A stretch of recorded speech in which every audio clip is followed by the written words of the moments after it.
बिस्मिल्लाहिर्रहमानिर्रहीम। अस्सलामुअलैकुम। वेलकम है आपका लाइव सिमी के किचन में। तो आज सिमी आप सबके लिए शादियों में बनने वाला देगी पालक गोश्त की रेसिपी लेके आई है। तो इसके लिए मैंने यहाँ 1.5 किलो पालक ली थी, उसको मैंने काटा, अच्छे से वॉश किया और मैंने इसको पतीली में डाल दिया। साथ ही मैं इसके अंदर 2 से 3 गिलास पानी डालकर इसको 8 से 10 मिनट के लिए बॉयल कर लूँगी। और जब पालक बॉयल हो गई तो मैंने इसको पतीली से निकाल लिया और अब मैं उसी पतीली में 4 टेबल स्पून मैंने इस ऑयल शामिल कर दिया और आपने ये बॉयल की हुई पालक इसमें ऐड कर देनी है और पालक को अच्छे से फ्राई कर लेना है, यहाँ तक कि जो पालक का पानी है वो सारा अच्छे से ड्राई हो जाए।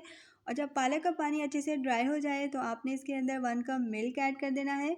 तो मिल्क ऐड करने से जो देगी पालक गोश्त का टेस्ट है वो बहुत ज़्यादा रिच हो जाता है। अगर आप भी डालेंगे तो आपको भी ये बहुत टेस्टी लगेगी।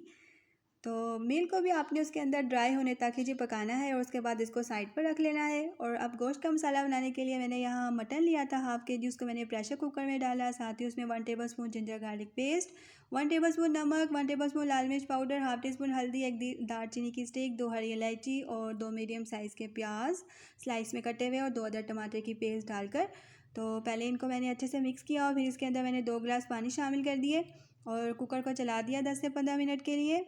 तो 10 से 15 मिनट के बाद गोश्त और उसका जो मसाला था वो रेडी हो गया था। तो अब मैंने इसके अंदर 1 कप ऑयल डाला और गोश्त को भून लिया अच्छे से। तो जब तक ये भुन रहा है तो मैंने इसके अंदर हाफ़ टी स्पून धनिया पाउडर, हाफ़ टी स्पून ज़ीरा पाउडर और 1/4 टी स्पून काली मिर्च पाउडर ऐड कर दी और साथ ही इसमें 1 कप दही भी शामिल कर दिया और दोबारा से हमने इसकी भुनाई की यहाँ तक कि दही का पानी ड्राई हो जाए और ऑयल ऊपर आ जाए। अब आपने इसके अंदर जब ये अच्छे से भुन जाएगा गोश्त तो आपने इसके अंदर ये पालक ऐड कर देनी है और इसको लो फ्लेम पर 10 से 15 मिनट के लिए दम दे देना है।